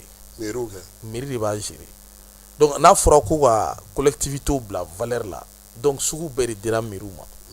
donc ni sugu dira mairie ma sisan mairie de bɛ politique dɔ bila en place min b'a to u bɛ sugu tɔnɔ bɔ u bɛ sugu protéger parce que u ka tɔnɔ de b'a kɔnɔ mairie de fɛnɛ t'o kɛ ni bɛɛ tɛ président ye ni bɛɛ tɛ ministre ye donc e de bilara e de ye commune président ye maire de ye commune président ye donc maire de kan ka veiller a ka sugu bɛɛ lajɛlen kan tel que sisan i ka commune kɔnɔ sisan ni sugu tan bɛ yen jɔn ye sugu président ye i b'a sɔrɔ maire t'u tɔgɔ dɔn yɛrɛ alors que ale ka taxe n'a ka impôt u bɛ minɛ o sugu de kɔnɔ i bɛ taa wari ta yɔrɔ min na o e bɛ se k'o négliger cogo di. i yɛrɛ b'a jate i ka san musakaw. voilà olu bɛ min yɛrɛ dɔrɔn wari mana na dɔrɔn u bɛ chiffre lajɛ bon on a eu 12 millions cette année mais 12 millions bɔra yɔrɔ min na est ce que san wɛrɛ a tɛ se ka 50 millions da aw ma munna aw t'a dilan parce que plus i ye sugu bonya plus mɔgɔ wɛrɛw bɛ na sugu bɛ élargi de et puis mɔgɔw kan k'a dɔn mankan min donna Mali kɔrɔnfɛla ninnu na sisan mɔgɔw kɛra ka sugu fa de san Mali la Bamakɔ yan wala mɔgɔw de nana yɛlɛmana sugu kɔnɔ mɔgɔw kɛra sugula mɔgɔw de parce que i bɔlen village ninnu na ka na sisan i b'a sɔrɔ dɔw bɛ voilà dɔw bɛ papaye feere dɔw bɛ fɛnmisɛnninw feere donc sugu yɛrɛ kɔnɔ marchandise bɛ ta sisan e tɛ se ka t'i ka minɛn feere yɔrɔ min na i b'a sɔrɔ siramɔgɔw bɛ taa n'a ye sugu bɛɛ fa la e k'a kɔlɔsi donc o de bɛ sugu kɔnɔnaw la donc maintenant qu'est-ce qu'il faut faire donc an tɛ sugu tiɲɛ yɛrɛ dɔn wa mais réalité o de ye o an bɛ tɛmɛ dɔrɔn an t'a dɔn min voilà aw bɛ jama ye sugu bɛ ka fa a bɛ ka fa mɔgɔw de bɛ ka bɔ kɔfɛ ka na village minnu bɛ yen bi ni mɔgɔ dɔw déplacé ra parce que n'u nana sa u tɛ se ka taa service baara kɛ u tɛ se ka taa bureau kɔnɔ baara kɛ u bɛ se k'u yɛrɛ transformer denmisɛnnin fitininw bɛ taa kɛ donitalaw ye dɔw bɛ kɛ tiga feerela dɔw bɛ kɛ papaye feerela dɔw bɛ kɛ namasa feerelaw ye dɔw yɛrɛ bɛ taa fini ta sugu la ye warimisɛnnin tun bɛ minnu bolo ka dugu la olu bɛna ta olu bɛ yala ka feere kɛ bon o fana ye sugu fa dɔɔnin tuguni bon donc ni mais nin ko situation nin tɛ bi ko ye quoi parce que an ka réflexion m'a ye jamana ka réflexion m'a ye de sinon sugu ninnu bɛ se ka corriger cogo min na k'u dilan sugu kan ka di banques de ma ani bailleurs minnu bɛ commune kɔnɔ ani minnu yɛrɛ bɛ sugu kɔnɔ donc a bɛ sugu maquette de bɔ tel que ça mairie yɛrɛ bɛ se k'a fɔ bon sugu kura maquette bɔ i ka na n'a ye kasi donc i bɛ na ni sugu kura maquette ye bon u b'a fɔ bon mairie yɛrɛ bɛ na recensement général kɛ sugunin kura kɔnɔ donc hali minnu bɛ tabali fitininw kunna a b'a bɛɛ recenser u bɛɛ ka place k'a kɔnɔ parce que c'est leur droit parce que e nan'u sɔrɔ e nana k'i b'u ka sugu dilan e nan'u sɔrɔ ye bon u b'u ka tɔrɔkɔ la ni y'u yɛrɛ ka plan dilannen de ye bon donc sisan comme e de ye maire ye e de bɛ fɛ ka na plan bɔ sisan plan min bɛ ɲɛ u ma a bɛ ɲɛ e ma a bɛ sigida fana protéger donc e de b'o projet dilan k'o plan ba dilan donc u ka sugu président i bɛ sɔrɔ k'olu wele ka na i b'a yir'u la bon an bɛ fɛ ka sugu kɛ tan donc débrouillard minnu b'a kɔnɔ an y'u nombre compter u filɛ boutique min b'a kɔnɔ an y'u nombre compter u filɛ mɔgɔ minnu ta sannen b'u bolo ni titre b'u bolo a kɔnɔ ou bien u ka dugukolo papier b'u bolo a kɔnɔ olu ye nin ye mais an bɛna sugu in bɛɛ de lajɛlen jɔ donc n'a jɔra bɛɛ b'i ka place sɔrɔ sanfɛla b'a la dugumala b'a la donc o tɛ se ka kɛ aw kɔ donc a bɛ taa a bɛ bɛɛ sensibiliser k'a f'u ye baara bɛna kɛ cogo min na i b'a cɛn de f'u ye o ça va prendre du temps mais a bɛ ɲɛ n'a ɲɛna aw ka nafa b'a la quoi mais an tɛ girin k'a bɛɛ kɛ ɲɔgɔn fɛ an bɛna 30 mètres t'a kɔnɔ ou bien 50 mètres t'a kɔnɔ donc an b'o côté jɔ n'o banna dɔw bɛ yɛlɛma yen donc entre temps an bɛ côté dɔ in fana jɔ n'o fana banna mɔgɔw bɛ yɛlɛma yen dɔɔni i bɛ. mais sapeurs-pompiers ko k'ale tɛmɛyɔrɔ tun t'u bolo. tɛmɛyɔrɔ t'u bolo. o bɛ se ka taa tasuma dɔw faga. donc o de y'a to n b'a f'i la cogo min n'i ye 20 mètres ta sisan o bɛ se ka jɔ ka taa fo sugu kunna donc après bɛ 8 mètres bila u ni ɲɔgɔn cɛ i bɛ tila ka 20 mètres wɛrɛ ta i bɛ taa n'a ye i bɛ sugu jɔ ten fo ka taa ban mɔgɔ si tɛ tɔɲɔ u tɛ déplacer kosɛbɛ donc u b'u ka baara kɛ e bɛ k'i ka baara kɛ donc toujours i bɛ tɔli don i n'u cɛ min bɛna kɛ n'o ma ban n'o banna u bɛ yɛlɛma ye ni banna u bɛ yɛlɛma ye parce que n'e y'u bila ka taa so dɔrɔn u bɛ taa chômage la o sugulamɔgɔ bɛ voilà pour ka to activité kɔnɔ u kana tunu donc i b'u la déplacer u b'u ka feere k'a kɔnɔ ye c'est plus intelligent parce que ni sugulamɔgɔ gɛn dɔrɔn ale bɛ tunu de donc n'a tununa ka tile la dɔrɔn kɔngɔ b'a minɛ donc et puis ça joue aussi sur l'économie donc i kana don olu kɔnɔ n'u ye donc sugu ninnu bɛɛ de kan ka kɛ ten donc a kɛra sugunin kura ye o a kɛra sugu fɛn b'i ka commune kɔnɔ il faut juste organiser tel que voilà banque bɛ don a la cogo min na sisan tel que sisan n'i ko sisan ko Korofina sugu i b'a di architecte ma sa e de ye maire ye donc nin bɛ jɔ joli donc olu bɛ se k'a fɔ bon an b'a jɔ 50 millions ou bien an b'a jɔ 60 millions donc e de fana bɛ banque wele k'a proposer en tant que maire parce que la mairie elle est garant mairie de bɛ kɛ garant ye ni mairie de ma se voilà ni mairie de ma se k'o kɛ sisan état de b'a ka fɛn jamana minɛ k'a protéger parce que mairie yɛrɛ papier bɛɛ kan ka falen mairie taabolo n'a fonctionnement assise de kan ka kɛ mairie yɛrɛ kan ouais parce que mairie kɔnɔ dɔw ye mairie kɛ komi terrain feere yɔrɔ de don quoi donc k'a fɔ ni dugukolo ko yɛrɛ tɛ wari tɛ sɔrɔ alors que n'i taara Côte d'Ivoire nɔ u ka mairie bɛ wari min ladon u bɛ wari min minɛ salen ni parce que mɔgɔw activité bɛ yen sugulamɔgɔw organiser wari b'u bolo mais yan mairie t'i wari sɔrɔ ten o parce que sugu organiser len tɛ tédérel yɛrɛ ne k'a dɔn ko tédérel yɛrɛ bɛ yen ko mɔgɔw bɛ wari dɔ sara ko tédérel n'o dɔn y'a 2 ans k'a fɔ ko jamanaden bon n'a m'a fɔ mɔgɔw b'a sara donc e de bɛ mɔgɔw sensibiliser sigida bɛ dilan cogo di quartier kɔnɔnaw bɛ dilan cogo di. o yɛrɛ tédérel sarali 100 sara la taa bɛ sɔrɔ mairie min na o man ca dɛ mais mɔgɔw t'a dɔn il faut le dire. fo ni mɔgɔw bɛ papier la n'u ko k'i ma tédérel papier reçu yira k'u t'a d'i ma. bon a kan ka kalan l'école la parce que i b'a dɔn u kan ka cours di a kan parce que o tédérel bɛ se ka kɛ k'ale école so dilan ka école so peinturer k'a cɛɲa parce que commune wari de don commune wari de bɛ taa tuguni ka commune dilan n'a ye. mais mun nana ni nin fɔlɔ n'i ma fili Bamakɔ kɔnɔna na sugu kɔnɔnaw kun fɛrɛlen mɔgɔw tun bɛ tɛmɛ a kɔnɔ mais mun y'a to nin wagati laban in na hali an ka carré kɔnɔna sugu ninnu bɛɛ u bɛɛ falen don tɛp ne k'i ma ko yɔrɔ yɛrɛ de tɛ yen ne k'i ma ko mɔgɔw de nana mɔgɔw de bɔra togodaw la ka na mɔgɔ mankan wuli olu tɛ se ka taa faso ka ca olu fana ka entreprise de ye nin ye voilà parce que olu ma kalan u tɛ se ka fonction publique tɛ don o don ye hali ni kalannen nan'u la a jate minɛ kɛ mɔgɔ min ma kalan o la o de ka ca u bɛ se ka baara n'i ma kalan kosɛbɛ i ka baara min ka nɔgɔ i ma kosɛbɛ o ye jumɛn ye ouvrier ou bien jago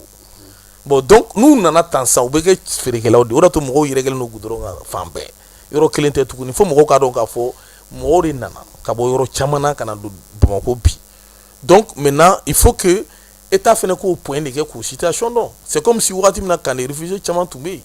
e mo wa round la ka kuma do fo ngonu ma nyu ma ga mishidu ma selu ni sungolo la ma nyu ya do reaction ke yu deme bo donc il faut ka donc a fo ni wakati na Bamako falen do an ko fe quartier an ko fe village mo kele munu soro a chama ne be Bamako ya bon ima kata ni fene chalia bon o bebe o de ko ima moto taxi tigi chalia o bebe donc la bara munu be ni mogo be daire me sur la télé ala olu chama nana do de la voilà bon voilà wo do de la parce que bara wora tsaka ke no te bon nga soro foro kumbe amunu be foro bara don tel que village agricole ko kuma mun kun fieta quand tu crées 20 voilà ni 20 villages agricoles be 100 voilà ni 20 villages voilà mangoro tout et dronte voilà voilà donc I know c'est l'état qui doit créer des villages agricoles ça ni état 20 villages agricoles comme ka fo Bamako lamini yere la yere foro baté ateo ay foro yere mi hectare keme bon ate bon donc il faut que état de système de en place maintenant système 20 villages agricoles par région financé à 2 milliards par village agricole ça fait 760 milliards 40 milliards par région donc ni yo ke 600 760 milliards à la simie mo ngono mne limi ka war do bu ku ça war munu nyagam on a eu 1000 milliards à peu près donc allié 700 milliards là quoi a dit ala tu faut parce que war klaka segou parce qu'il y avait production mingi voilà la production mingi a klaka no war client quoi donc moi je pense que au fond c'est que mais RSR sugula ay jigitike jumé sigima bon il va au début sugu tasuma duna la don dépend ma juya mogo ye appel ni cri de keruke mais sera compté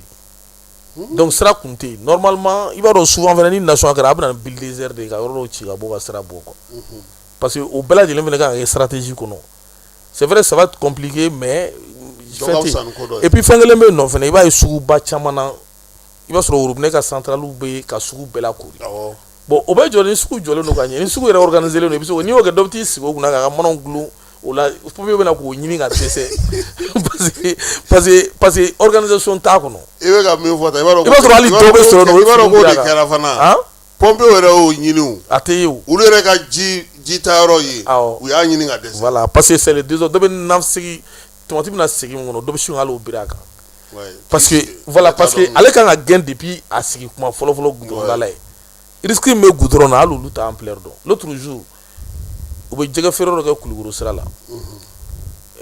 blende do na dron ga do ala ka poto kari la uje o sikile no fo goudron dans la net bon am frege fo goudron sans fait voilà donc maintenant mer kan wolu bege fe sara yirima jo ka wala ya voilà mais uta voilà voilà mais ibaro ka problème mais sugu wulu mais sugu mal organisé sugu wulu nous ba to bina gidron sugu de ba to bina gidron ni aw sugu jo abe étage kala abage 2 étages ñoko na fin tu abage sans faire premier étage bon fini faire là abage dugumala la ou abage 3e étage là mun me fini faire fin ta fini ma fin abage 3e étage là 2e étage au na fin premier étage au fait que ali tasaw ni menew yen quoi femme ye nege ma femme olu be ke duguma aba kete ni sugu be joni baide aba joni baide bon est-ce que c'est la mairie mais maire fera est-ce que maire olu fera ka mandat o bana bon mo to afo maire vraiment ku bonu ya war ku ba dun ku ka dugul ba ku maire ba fere donc sugula mo ka kele be fene be nene wala ali maire na na wali ya divona ko ni ma fara tikiti place soro voilà donc olu mais ne kuma nye fo ibe plan glan ka sugu président wele kana ani munu yere kelegela wi donc ibulu be do a commission na ka dugutigi do la ka quartier commissaire do la ima fo moi ibe ba ken transparence di alla lo mi rebe do voilà ibe almami do la ka maire do la ha almami maire dugutigi commissaire mimbi muso kuntigi jeunesse kuntigi a warti dum folo de kumé ora to folo la progrès do ala wala bisa ka progrès do ala progrès be fo l'avance ni war be bo ale progrès ba si no kara ko jeli wala malien bebe do ko la mais tono ka voko abe ke to la wa war be dun wa dum be so adu wa be damle nyuma na be tal laba kolona ko mais bi est-ce que ni manga ke misalier bi anga konka sugu do fana labo parce que anga kare kono sugu bi la ma ni nyona ala ka na cheja na sara sugu ma bi abela jene muso ngakeni nyokona est-ce que ni manga ke sababu ye bi Bamako nyemoko munu me sigidaw kuna ukuka sugu la yo kataka la je ferem be sika sigi ka sika jibo ni sraw ka sika sraw fere to komina a rola bon mali be roma sam mali nga 30 hectares de inga ke sugu a 30 hectares sur euro fladi 30 à 40 hectares k'a kɛ sugu ye parce que Mali ye jago kɛ dugu de ye donc i bɛ sugu de jɔ den de sen nɔ dugu bɛɛ bɛ kun sugu min kɔnɔ sugu ɲɛnɛma hectare 30 kɔni a tɔ ba bɛ to donc i b'a aménager mun bɛ se ka jɔ o bɛ jɔ quoi hali bɛ dɔw di partenaires ma o b'a jɔ mais l'état prend la garantie donc o sugu bɛ se ka jɔ yɔrɔ 2 min na o ye zone aéroportuaire dɔ bɛ se ka kɛ dɔ bɛ se ka kɛ o tɛna fɔ ko bɛ taa avion kaman kɔrɔ tuguni bon dɔ bɛ se ka kɛ faya kɔnɔ faya daminɛ la dɔ bɛ se ka kɛ o tɛna fɔ k'i bɛna taa yiri fana tigɛ mais état ta de don donc maintenant ni fɛn fɛn bɛ yen nɔ k'a bɛ se ka kɛ jama i bɛ kari ɲɛnamaw bila la ka bɔ arrêt la dɔrɔn ka se un coup ka bɔ fɛn na ainsi de suite i bɛ hali n'a ka di i bɛ tramway k'a la donc maintenant i bɛ évolution de créer parce que 30 hectares tɛ sɔrɔ yɔrɔ si bon yanni olu yɔrɔ ninnu fana ka dun cogo dɔ la i b'a dilan quand tu vas en Europe centre commercial ni fɛn ɲɛnamaw bɛ yen mɔgɔ i bɛ yala non i bɛ lafiya i bɛ lafiya a b'a hakilinaw yɛrɛ d'i ma donc olu bɛɛ lajɛlen voilà bon olu ye fɛnw dilan ka bila bon pour que anw fana t'o dilan an ka kɛ sa i kana a plan dɔn mais n'i taara yala dugu dɔ la i t'o copier ne yɛrɛ bolo an ka maire ka bolo di ɲɔgɔn ma ni jamana wɛrɛw dugu n ko a kɛ kun ye o de ye o parce que n'i taara n'i y'a yɔrɔ lajɛ fɛn min bɛ se ka n'o kɛ mais Martin an ye fɛn dɔ fana lakɔlɔsi an ka sugu n'an ka place kɔrɔ minnu fana bɛ olu caman feerela dɛ o dun bɛ se ka jamana mago ɲɛ don nataw la bon place caman tun bɛ hali place min bɛ ni jeunes tun bɛ sport k'a la jeunes ka yɔrɔ ninnu o caman feerela mais lisi bɛ ministère de la jeunesse bolo mɔgɔw ye so jɔ a la wa politique min tun bɛ yen nɔ o politique de y'a kɛ o jeunes ka yɔrɔ u ka ballon tan yɔrɔ u ka fiɲɛminɛ yɔrɔ o caman feerela jeunes yɛrɛ ta tɛ parce que ni dɔ la i bɛ kɔrɔ n'i kɔrɔla i kan ka taa sport kɛ bon donc a y'aw ka sport kɛ yɔrɔ bɛɛ feere donc yɔrɔ dɔw tun bɛ yen nɔ alimentation place espace public donc o caman bɛ yen mɔgɔw y'a bɛɛ feere donc yɔrɔ dɔw bɛ yen nɔ kɔsa in na je crois que pouvoir n'a tɛ tɛ i bɛ ka don dɔ ye nɛgɛ ninnu bɛɛ kori ka quartier voilà ka nɛgɛ kɛ a la u kɛlen ka fɛn Malitel action feere u ye ATT o ta hali kan caman korila n'o wari de ye a wagati la pour que ka se ka yɔrɔ ninnu latanga balontan yɔrɔ caman bɛ yen ATT y'a lakori Mali yɛrɛ kɔnɔna Mali marabolo caman kɔnɔna na n hakilila k'a fɔ an ka mɔgɔ caman y'a baara kɛ ka ATT to fanga la donc refondation min bɛ yen nɔ an ka ministère de refondation min bɛ yen sisan bon refondation de kan ka réfléchir nin bɛɛ lajɛlen na parce que refondation kɔnɔna la n ko INA kun taatɔ don a gɔngɔn fɛ bon INA kun feerela bon INA feerela ani sugu kɔnɔna so ninnu bɛɛ feerela o de la sinon sugu ninnu man ka feere sugu ninnu kan ka bila bail de la donc a jɔ bail la pendant 30-40 ans donc n'a kɛra sisan a bɛ segin jamana ma o bɛna anw tɛ denmisɛnninw ɲini yan a yɔrɔ ka problème ye anw tɛ sini na quoi bon tubabuw y'a fɔ k'u denw b'anw minɛ makɔrɔw yɛrɛ bɛ k'anw bagabaga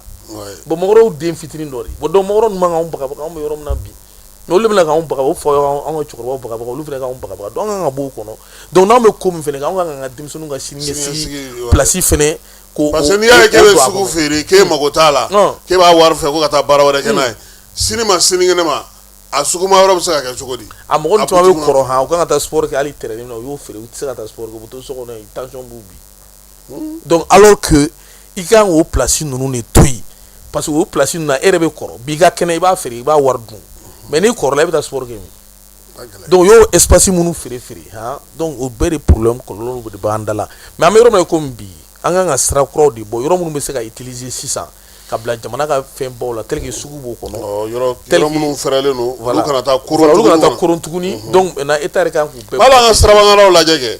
circulation la fo policiw de ka jigin carré kɔnɔ don o don k'a fɔ mɔgɔw ɲɛna a ye boli a kana boli yan c'est pas bon maintenant i b'a dɔn an ka problème yɛrɛ ye mun ye an ka problème fɛnɛ suivi b'a la quoi parce que adamaden n'i y'a koron ka bila sira min na i b'a a bɛ taa n'o sira de ye n'i ye mɔgɔ bila sira min kan a bɛ taa n'o de ye n'i ye mɔgɔ to bajanbilaya la u bɛ bajanbilaya de kɛ mais n'i ye seere yir'u la u bɛ seere kɛ donc anw kan ka an ka politique yɛrɛ de falen n bɛ ka min f'i ɲɛna Mali papier han ni k'i bɛ taa n'a ye k'i bɛ Mali jɔ walahi i bɛ problème sɔrɔ i bɛ papier in falen de Assimi ninnu filɛ u bɛ yɔrɔ min kan bi u ka papier in falen i ma i bɛ taa ni jamana papier i bɛ ka taa ni direct donc min mana kun minɛ a b'a fɔ ko nin ka ɲi jamana ma dɔrɔn a b'i ko kan min mana kun minɛ nin ka ɲi jamana ma dɔrɔn a b'i ko kan mais n'i y'a lajɛ fɛnɛ an ka transition bɛ ka mun kɛ fɛnɛ c'est pas mauvais parce que kɛlɛkɛminɛ kun tɛ yen an bɛ ka kɛlɛ an bɛ ka minɛn mun san n ɲɛ bɛ minɛn minnu sanna sisan ne y'a estimé n ka jate la minɛn mun sanna sisan minɛn dɔw bɛ yen nɔ blende dɔw bɛ 100 millions avion dɔw bɛ yen nɔ milliard bon donc n'i y'o wariba in ta k'a lajɛ n'i y'o ta hali bi ko injecter jamana in na sisan wari min donna kɛlɛkɛminɛ na Mali bɛ changer donc n bɛ se ka mun fɔ dɔrɔn dans 1 an 2 ans ni nin ko ninnu nɔgɔyara sisan minɛn san mana ban sisan donc investissement et le développement o de bɛ na quoi parce que comme président yɛrɛ ko ɲinan san kan ka kɛ jaabi san ye parce que ko min ye waleya minnu kɛra k'a dɔw ka ye an tɛ dugawu kɛ ministre minnu b'a baara la yɛrɛ ka kuma a kana taa nɔnɔmugu ni bɔnbɔn ni fɛnw na parce que i b'a dɔn ne ka problème bi o côté in na i b'a dɔn domaine bɛɛ i kan k'i ka domaine de lajɛ fɛn minnu bɛ se ka kɛ n'a impact bɛ yen n'a bɛ ye voilà n'a bɛ ye i b'olu de kɛ an k'o ye ni wariko de b'i la taa président fɛ yen wari bɛ yen a b'a d'i ma a yɛrɛ ko wari bɛ yen ko hali 20 k'a jɛlen don parce que wari jɛlen bɛ yen donc i bɛ fɛ ka nin de ka kɛ anw ka hɛrɛ an b'o de ɲini na o n'o tɛ jamanadenw tɛ fɛn wɛrɛ kɔ koyi parce que mɔgɔw ma bila ka na diɲɛ kɔnɔ yan k'u kana sɛgɛn koyi i bɛna sigida min na n'o de sɛgɛn bɛ yen e de bɛ kɛ sɛgɛnbagatɔ ye quoi so i nana environnement min na n'o environnement ka ɲi o environnement ka di c'est bien organisé i fana bɛ lafiya o